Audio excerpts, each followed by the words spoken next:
21st of June 2023. This is another one of that rip the band-aid off Skidmarks that I do. And in this one I'm going to talk about BRICS and the ANC's future in BRICS. This is a Skidmark that will disturb many people, because there are some realities that needs to be taken in account when we talk about BRICS today. Let's look where BRICS comes from. The term BRIC was originally developed in the context of foreign investment strategies. It was introduced in 2001 publication, Building Better Global Economics, BRIC, by the then chairman of Goldman Sachs Asset Management, Jim O'Neill. The term was coined by Rupa Purushothaman, who was a research assistant in the original report. For investing purposes, the list of emerging economies sometimes included South Africa, which expanded the acronym to BRICS, or BRIC, with a K at the end.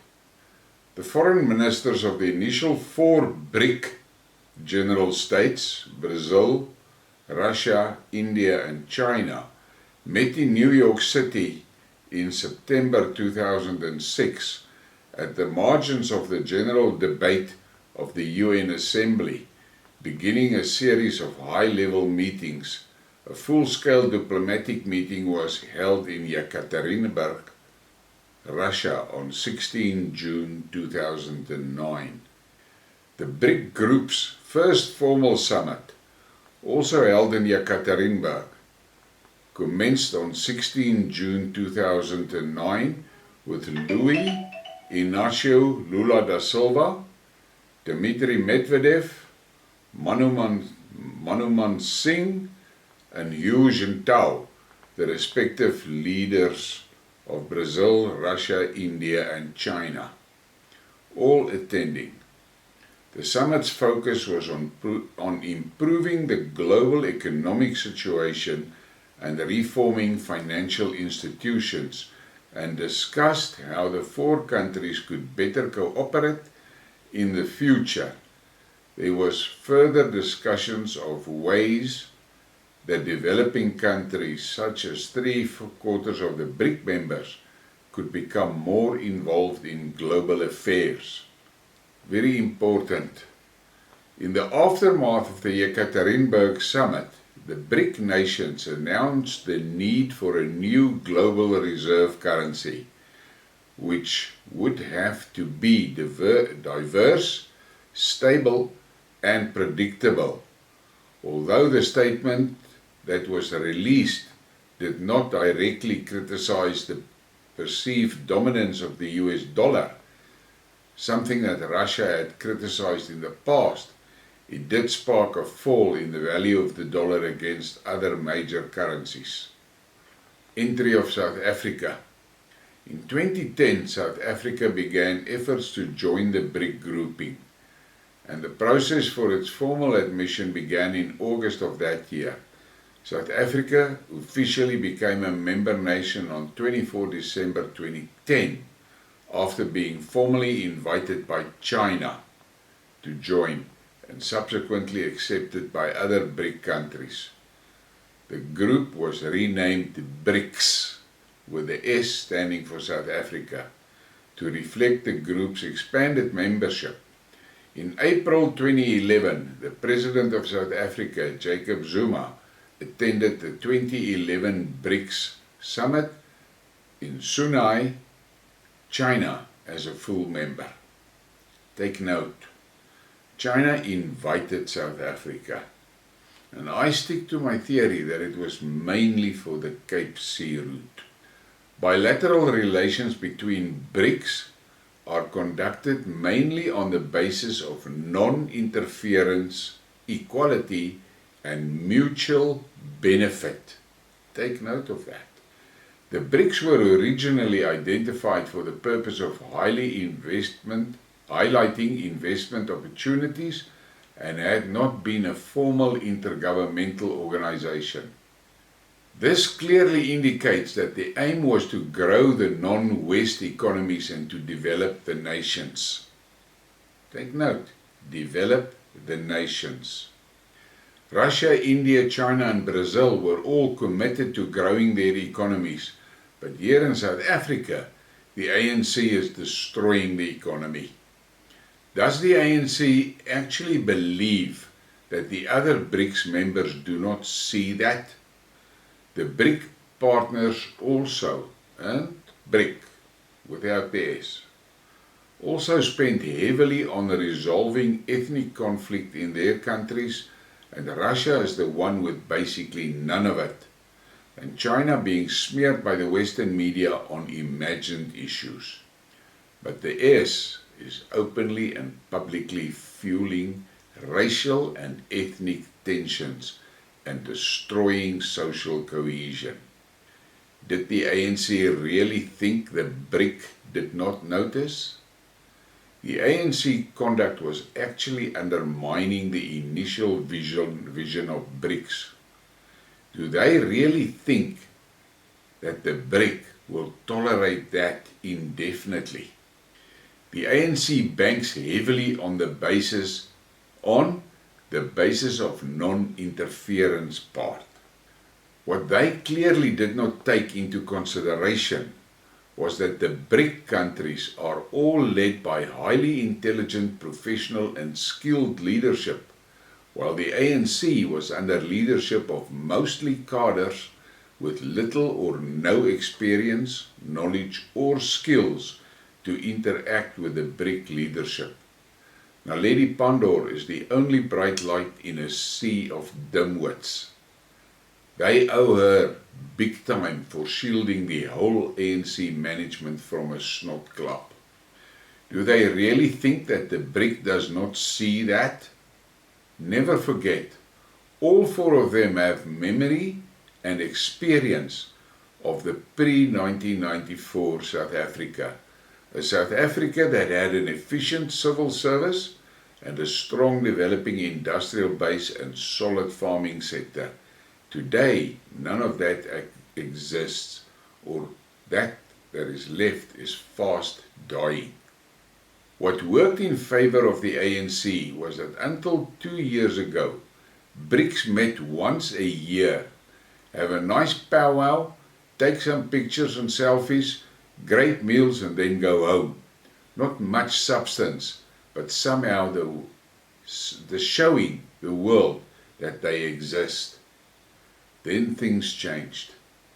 The Ukraine war and the Russian sanctions exploded onto our screens. It was as if BRICS was established for such an event.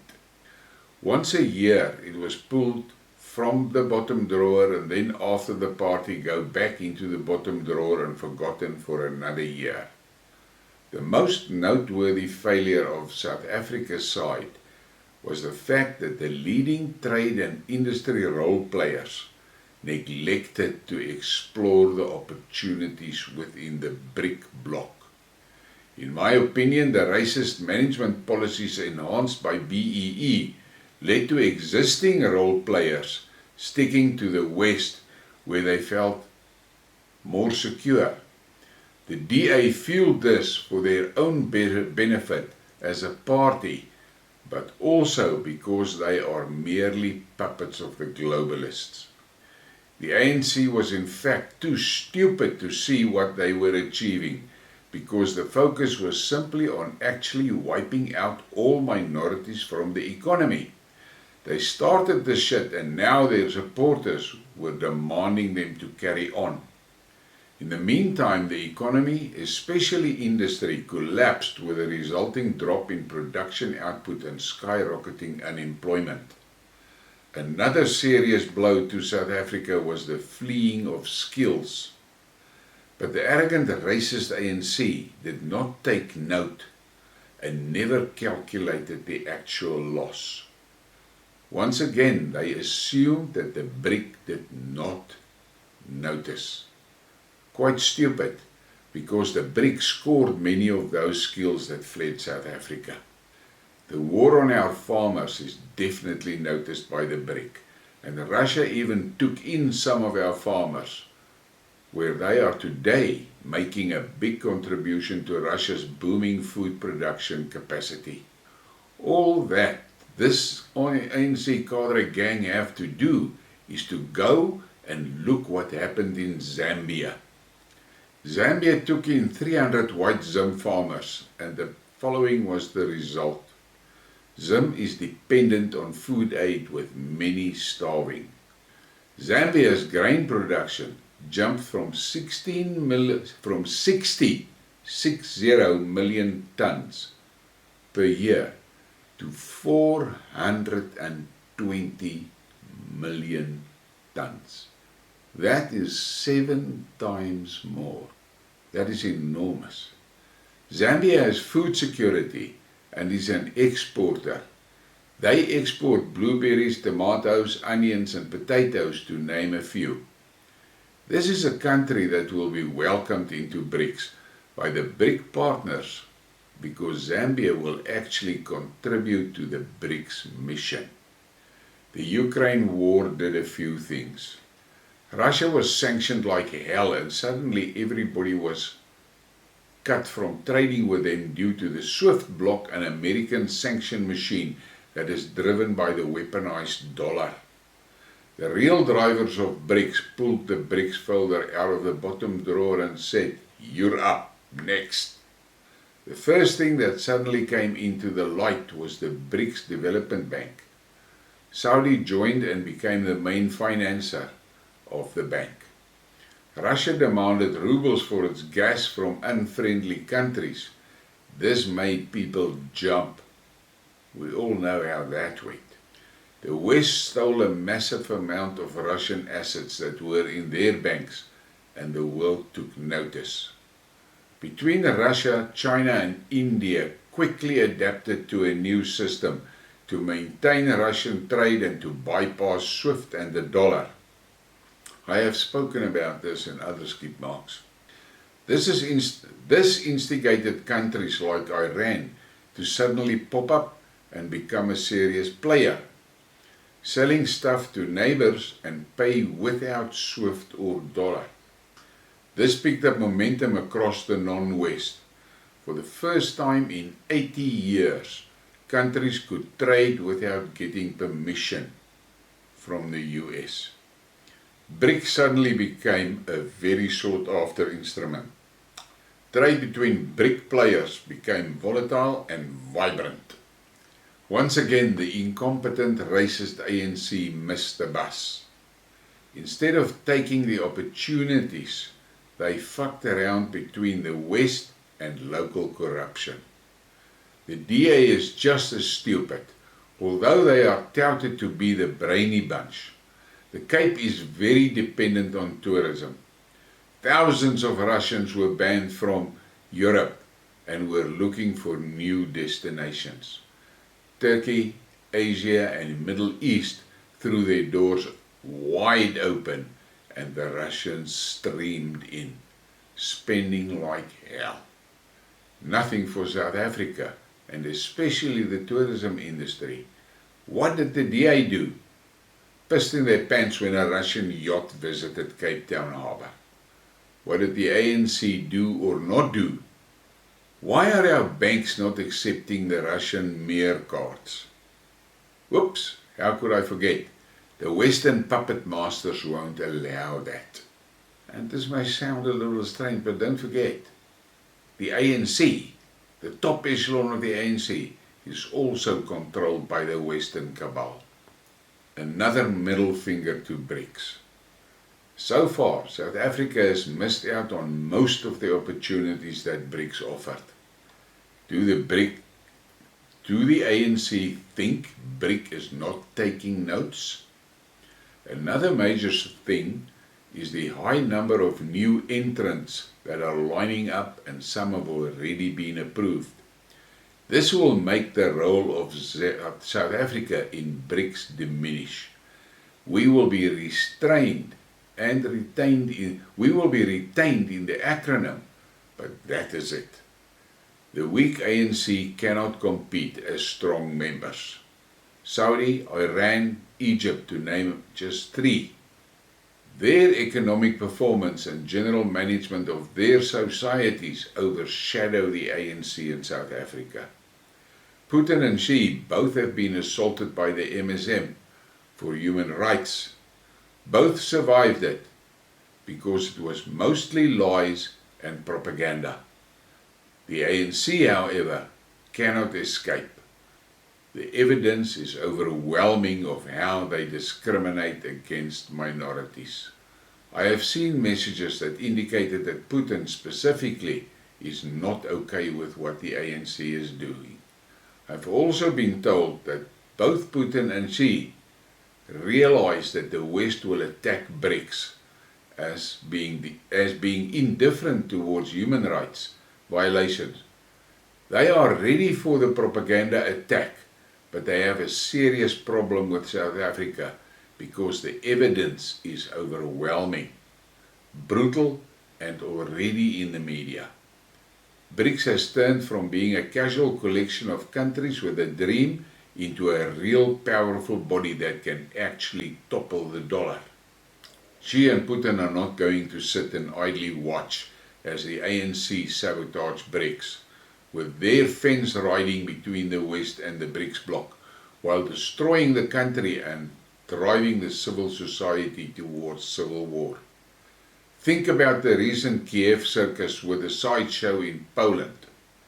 That was an African delegation, not a BRICS delegation, very prominently labeled as African delegation, so that there could be no misunderstanding. Who leads that peace convoy? South Africa, ANC, Cyril. What a shit show. Cyril that cannot fix the power problems in his own country, who actually presided over the destruction of Eskom. Xi and Putin knows that. Cyril was destroying the economy with racist discriminating BEE laws, all deliberately done, and Xi and Putin knows that too. China lifted 900 million citizens out of poverty over the past 30 years. The ANC plunged millions into poverty. Just look at the unemployment figures. And now I have a question. If Russians want to invest in South Africa and start businesses here, how the fuck are they gonna get by the BEE laws?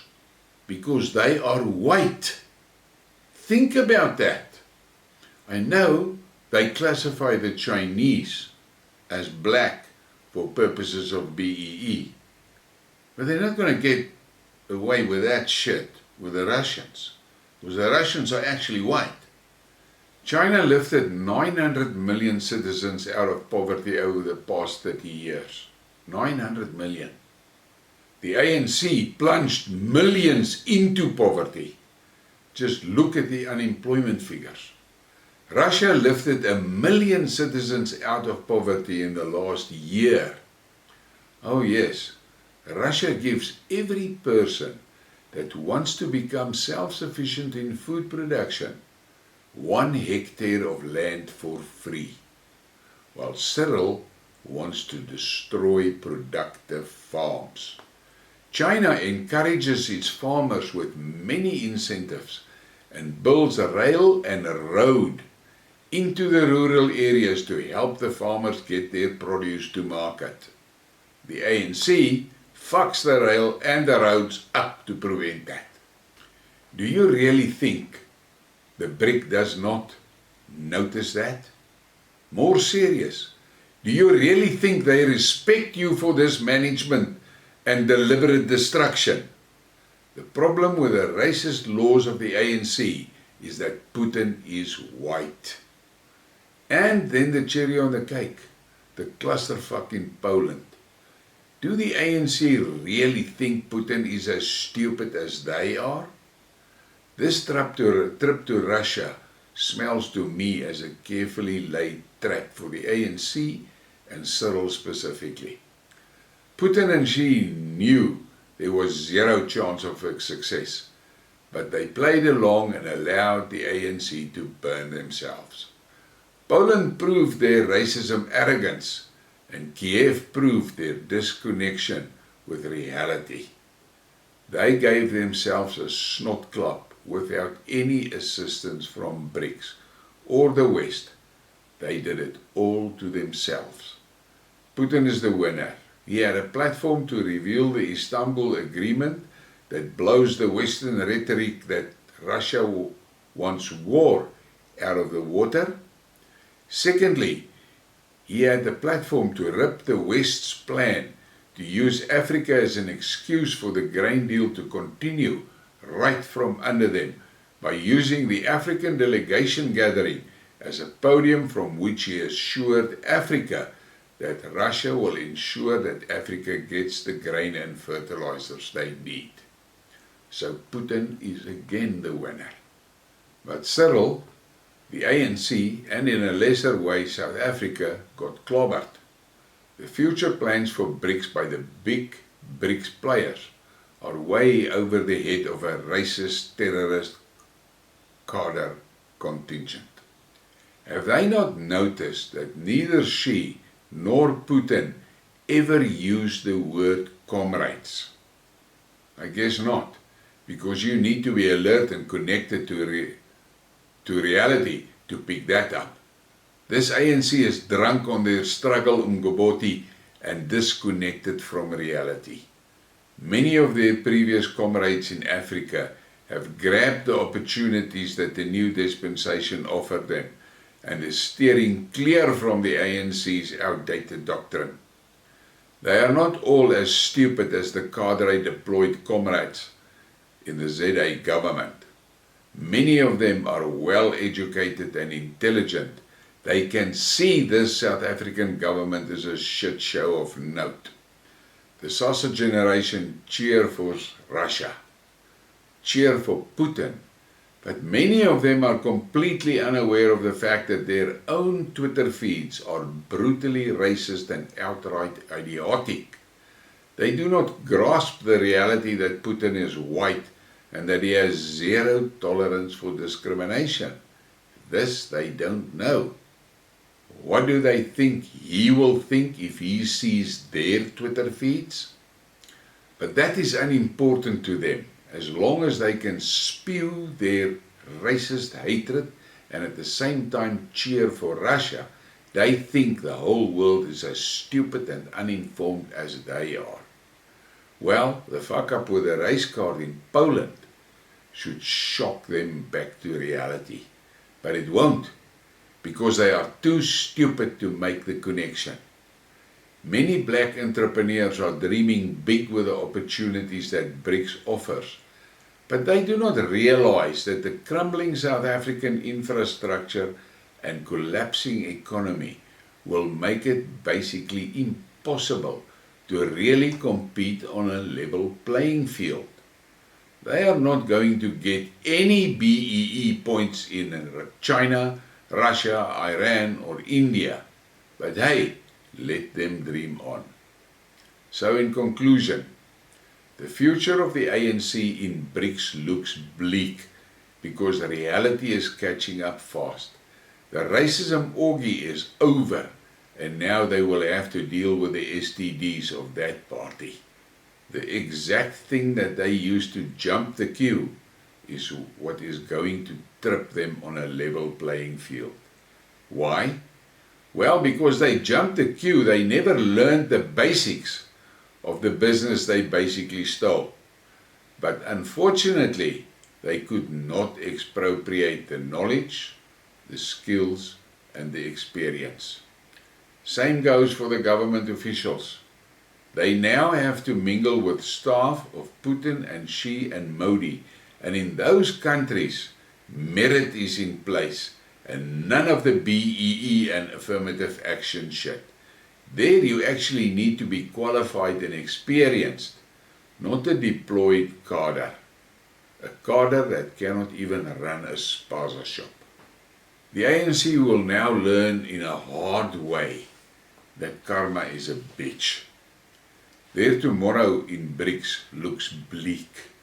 And with so many really great nations joining BRICS, the competition is going to be tough, and none of the competitors will take the race card or struggle credentials. Our problem is that the DA is totally WEF centric, and that is just as bad, because those cretins are just as destructive as the ANC. With added advantage, they are actually clever. Plus, the cabal is ruthless killers, mass killers. Look at what they did in the Middle East and what they are now doing in Ukraine. But this Skidmark is about the ANC. So, all I will say for now is, buckle up, it is going to be a hell of a ride. And I don't know how the ANC is going to, that ANC top brass, that WEF puppets, how are they going to explain to the masses when they lose their stature at the BRICS table? That is coming, that's for sure. Don't fool yourself. Don't bluff yourself. The reality is, at that BRICS table, the people that are sitting at that table are well informed, qualified, and experienced. They are not cadre deployants. And the ANC, not South Africa, the ANC has to deal with that. Because this fucking stupid ANC do not employ people on merit. They don't even understand what that means. They don't. They think it is something of apartheid if you insist on having skilled people in positions. But they're going to get burned now. Look how they fucked up in Poland. Imagine what is going to happen to them when they start interacting with these other prominent BRICS players. Can you imagine the fuck-ups they're going to make in the Middle East? There they sit with a problem. The Arabs are highly intelligent. Plus the Arabs make solid deals and then they demand delivery. Same with the Chinese, same with the Russians. So, and it's not going to help them to try and play the BEE card or the affirmative action card or the fucking race card. None of those cards has got international roaming. So, they're in the deep end. It's actually going to be sad to see how they are going to be humiliated. But it's going to reflect on us. It's going to reflect on South Africa. Let's pray for a miracle. Let's pray for sanity. Because the way it is structured now, it can never succeed. And that BRICS table, after the new members are in, the South Africans are going to be delegated from the head of the table to that little table standing there next to the kitchen door. That is where they're going to find. Please give me a like and a subscribe and share the thing. And thank you for your support.